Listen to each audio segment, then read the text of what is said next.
Assalamualaikum warahmatullahi wabarakatuh. Yang terhormat dosen dan guru pamong penguji uji kinerja PPG dalam jabatan kategori 2 tahun 2022. Perkenalkan, nama saya Eka Wulandari. Saat ini saya bertugas di SD Negeri Kroyo, Kecamatan Gebang, Kabupaten Purworejo. Merupakan salah satu mahasiswa PPG dalam jabatan kategori 2 tahun 2022 LPTK Universitas Muhammadiyah Purwokerto. Pada hari ini, Selasa 13 Desember 2022 akan melaksanakan praktek pembelajaran dalam rangka memenuhi uji kinerja PPG dalam jabatan dengan mengambil materi kelas 6, tema 5 wirausaha, subtema 2 usaha di sekitarku, pembelajaran 1. Berikut merupakan video pembelajaran saya. Terima kasih. Wassalamualaikum warahmatullahi wabarakatuh.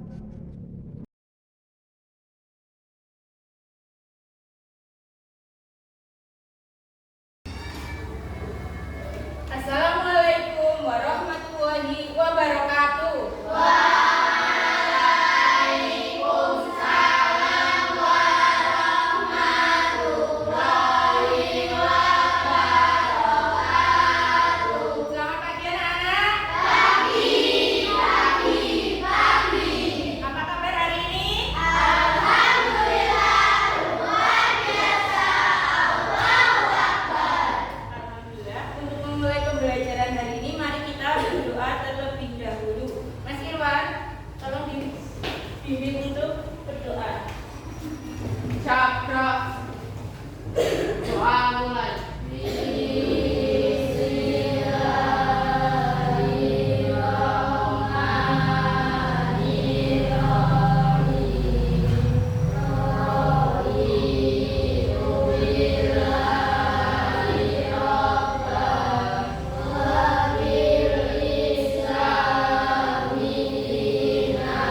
Sebelum mulai pembelajaran, untuk meningkatkan rasa cinta tanah air dan nasionalisme, mari kita menyanyikan lagu Indonesia Raya. Silakan Mbak Rara.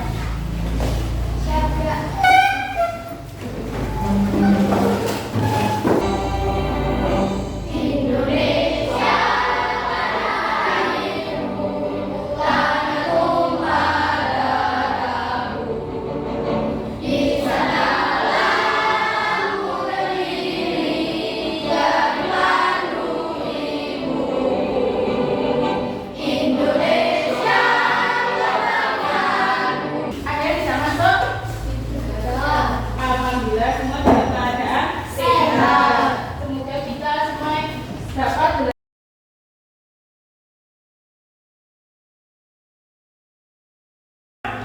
Tema 5, tema 1. Kita sudah belajar apa? Tentang keberagaman. Tadi sewaktu berangkat sekolah, kamu lihat ada usaha-usaha apa yang kamu temui di sekolah? Apa? Ada salon. Terus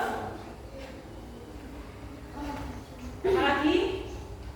Ada tukang bubur, ada tukang nasi uduk, ada tukang gorengan. Semua adalah jenis-jenis usaha yang ada di sekitar kita yang termasuk dalam keberagaman ekonomi.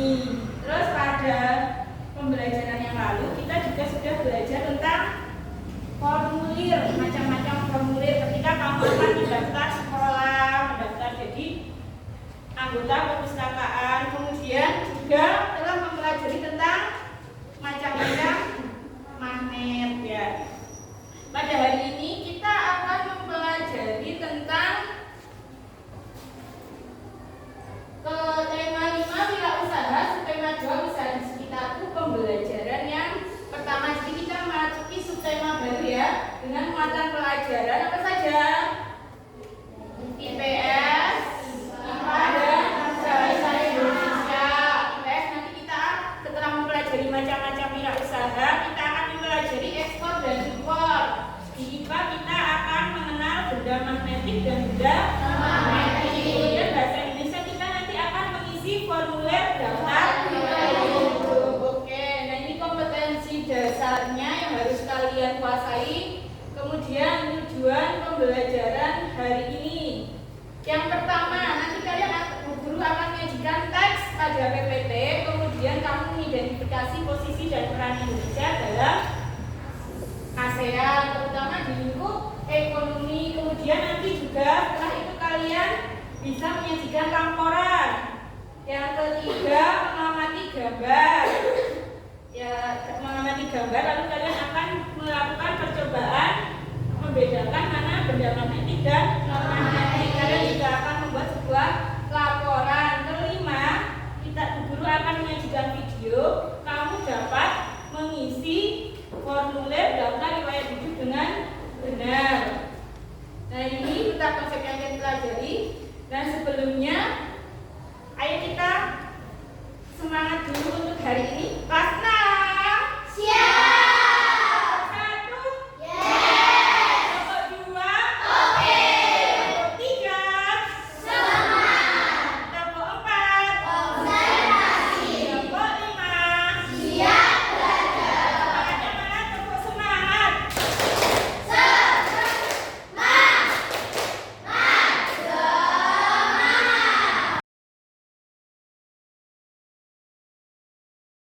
Usaha yang ada di sekitar kalian. Tadi coba ulang lagi, sebutkan apa saja. Ada bengkel, terus ada salon, cukur rambut, terus apa lagi? Penjual bubur, penjual bakso, terus apa lagi? Ada yang membuka warung di rumah? Ya, ada yang membuka warung di rumah. Terus ada penjahit, ada warung makan. Nah, peralatan apa saja yang mereka butuhkan? Penjahit memerlukan apa? Mesin jahit, terus benang, jarum. Terus tukang cukur rambut membutuhkan apa? Sisir. Terus konveksi, penjual baju. Dari mana saja baju mereka didapatkan? Bisa produksi dalam negeri maupun produksi luar negeri. Sekarang ini ada sistem pembelian online, memudahkan kita membeli barang dari mana saja, dari siapa saja, sangat cepat. Nah, posisi dan peranan Indonesia. Yuk, posisinya kita sebagai apa? Kita bisa melakukan kegiatan ekspor dan impor. Ekspor artinya apa? Menjual barang ke luar negeri. Nah, orangnya namanya eksportir. Kemudian impor. Impor kebalikannya apa impor? Orang yang melakukannya namanya importir. Nah, kenapa? Karena keterbatasan sumber daya alam dan manusia yang kita miliki. Contohnya apa? Berbagai macam merek HP yang kalian gunakan di rumah dari mana? Dari luar negeri. Walaupun dirakit di dalam negeri, tapi suku cadangnya dari luar negeri. Terus kemudian wirausaha di bidang ekspor. Contohnya batik. Nah, batik Solo, batik Pekalongan, batik Jogja sudah banyak dikirim ke luar negeri, diminati oleh orang luar. Minat kirimnya kemana? Amerika, Eropa, Australia. Terus berapa kantongan yang menjadi kenik-kenik cenderamata yang disukai wisatawan luar negeri sudah sampai ke luar negeri. Mari kita lihat macam-macam komoditi ekspor. Guru akan menayangkan video, kalian bisa menyimak lalu mencatat hal-hal penting. Tahukah kalian mengenai alat usaha yang digunakan dalam usaha tersebut? Alat dan bahan yang digunakan dapat berasal dari dalam dan luar negeri. Misalnya, bahan utama dalam pembuatan tempe yaitu gulai. Jika gulai dalam negeri tidak mencukupi, maka pemerintah akan mendatangkan gulai dari luar negeri. Hal itu dikenal dengan istilah impor. Selain melakukan impor, pemerintah juga melakukan ekspor. Tahukah kalian mengenai kedua istilah tersebut? Ayo kita simak bersama-sama pada materi pembelajaran ini. Mengenal ekspor dan impor. Kegiatan ekonomi dalam terkadang sulit dilakukan sendiri. Negara-negara pun melakukan kerjasama dalam bidang ekonomi. Salah satu caranya melalui kegiatan perdagangan. Perdagangan antar negara dikenal dengan istilah ekspor dan impor. Ekspor merupakan kegiatan pengiriman barang ke luar negeri. Pihak yang melakukan ekspor disebut dengan eksportir. Sementara itu, impor merupakan kegiatan mengajukan barang dari luar negeri. Pihak yang melakukan impor disebut dengan importir.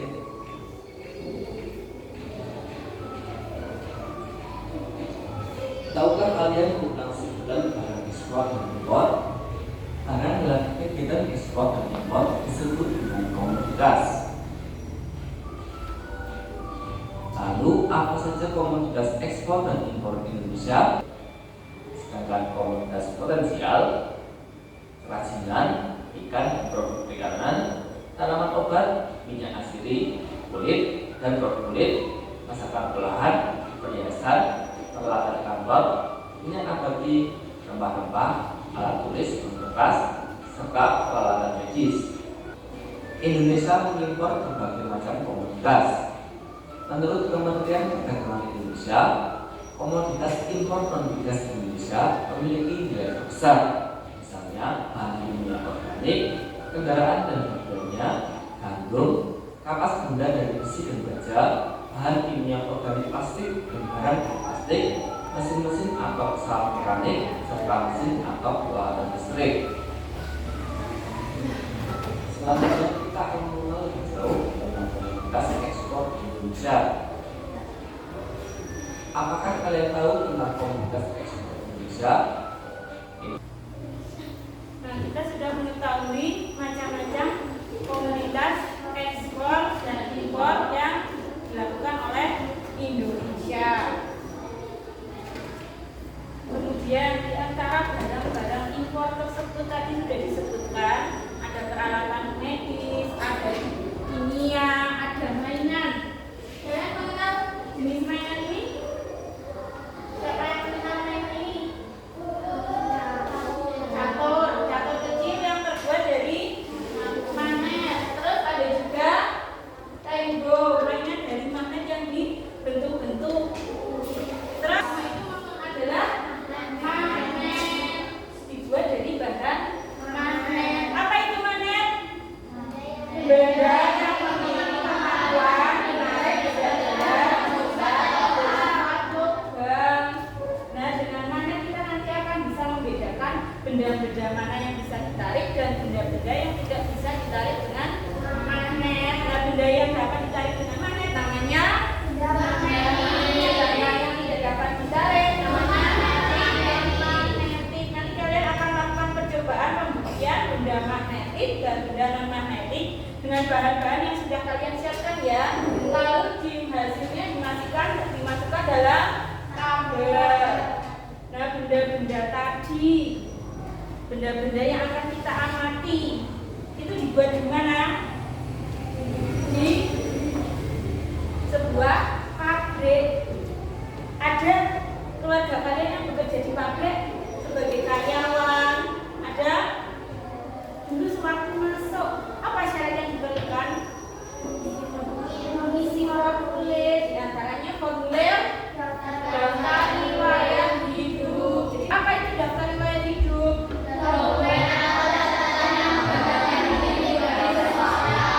Seseorang. Nah, kalian akan mengisi daftar riwayat hidup, bisa dalam bentuk isian, formulir, ataupun dalam bentuk ini disebut formulir, dalam bentuk formulir ataupun dalam bentuk deskripsi atau isian. Jadi ada dua macam. Terus apa saja data-data pentingnya? Nah, berikut contoh pengisian daftar riwayat hidup. Assalamualaikum warahmatullahi wabarakatuh. Hari ini kita akan belajar pelajaran bahasa Indonesia dengan materi daftar riwayat hidup. Yang akan kita pelajari pada video kali ini yaitu 1. Mengenai pengertian. Apa yang kamu ketahui mengenai daftar riwayat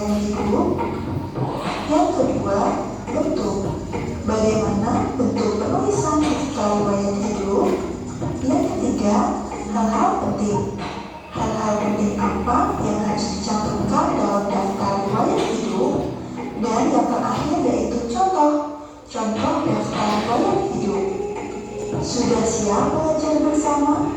Yuk kita mulai dengan pengertian daftar riwayat hidup. Apa yang dimaksud dengan daftar riwayat hidup? Apakah kalian pernah mendengarnya? Daftar riwayat hidup juga sering disebut dengan CV atau kurikulum vitae. Mari kita bahas mengenai pengertian daftar riwayat hidup.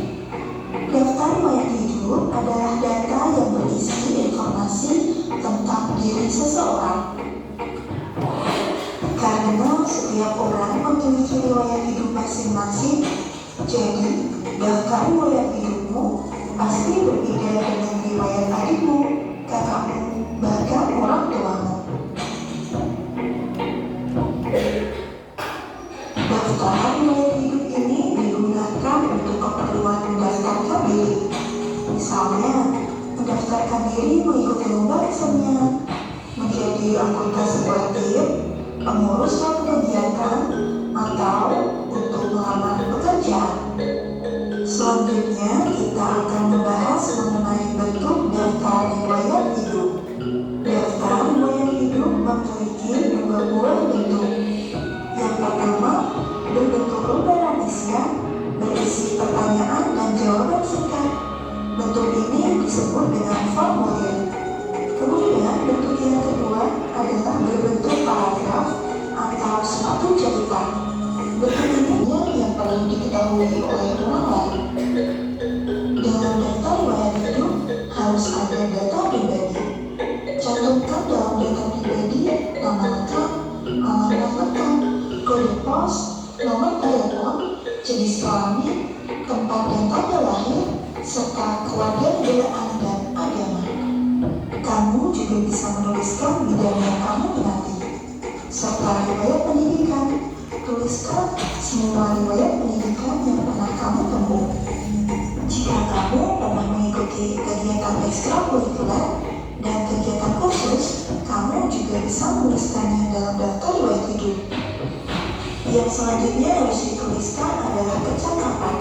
Hal ini sangat penting, terutama ketika besok kalian akan mencari pekerjaan. Tuliskan kecakapan atau keterampilan yang kalian miliki.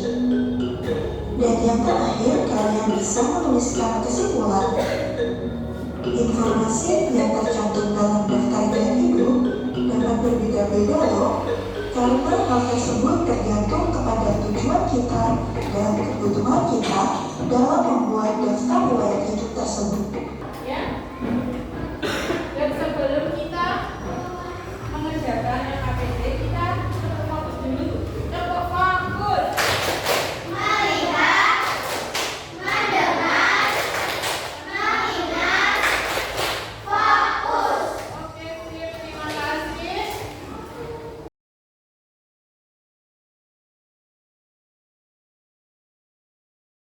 Nah, Bu Guru akan membagi kamu menjadi beberapa kelompok yang sudah ada, ya. Kelompok pertama yaitu kelompok ladang. Kelompok kedua kelompok batang. Kelompok ketiga silinder. Kelompok keempat cincin. Silakan dibaca nama kelompoknya. Terus Bu Guru akan membagikan LKPD yang harus kalian isikan. Nanti ada 3 LKPD. LKPD pertama apa? IPS. Dibaca petunjuknya. Apa petunjuknya?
Tulis bendanya, lalu beri tanda tertarik atau tidak tertarik dengan mana.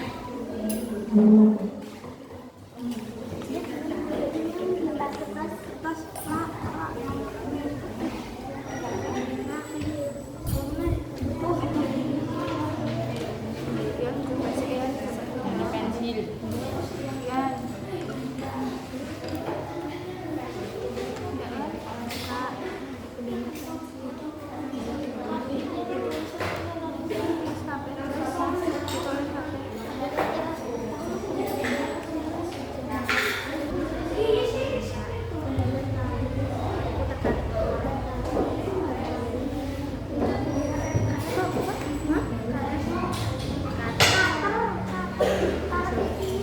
Coba, tertarik atau tidak?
Dari kelompok 4 akan mempresentasikan hasil diskusi kelompok kami. Yang kelima, usaha fotokopi. Manfaatnya adalah menggandakan barang yang telah difotokopi, sumber daya dan peralatan yang digunakan, mesin fotokopi dan alat pres, asal dalam negeri maupun luar negeri. Beri aplaus untuk penampilan keempat kelompok.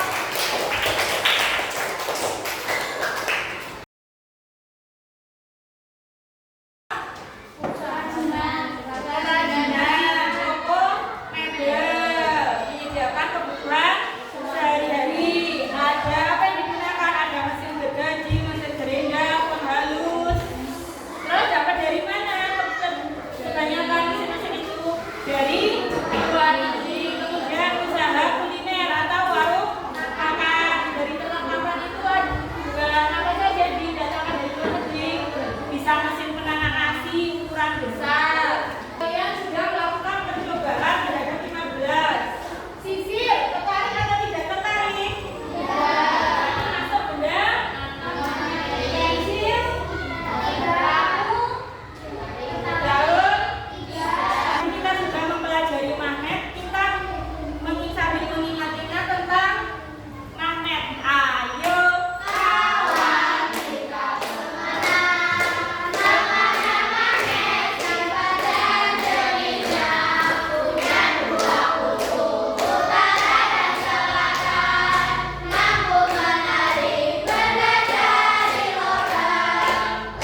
bagaimana pembelajaran hari ini?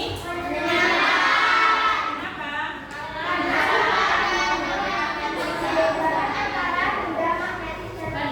Kita bisa praktek langsung ya, membedakan benda magnetis. Terus kita juga bisa praktek langsung menuliskan daftar riwayat hidup. Guru akan memberikan soal evaluasi ya sebagai ukuran seberapa jauh pemahaman kalian terhadap materi yang sudah kita pelajari.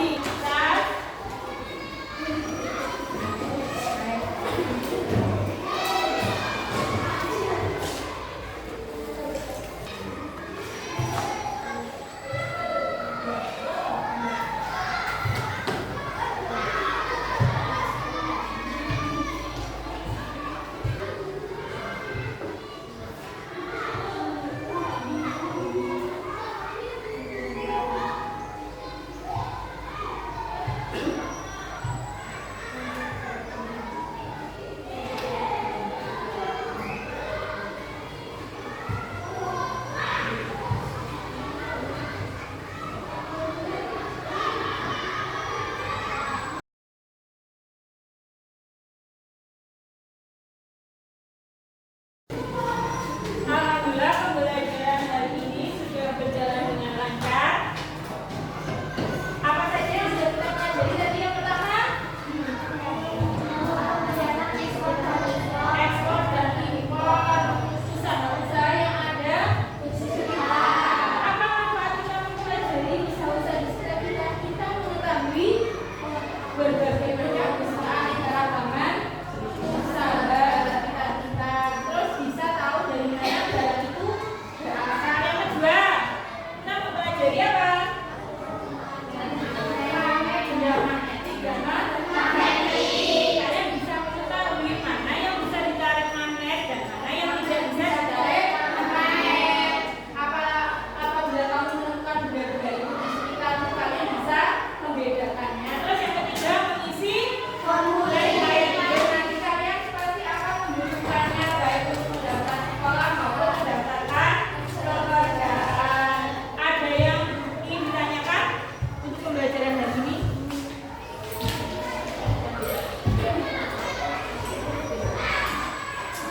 Ada pertanyaan untuk hari ini?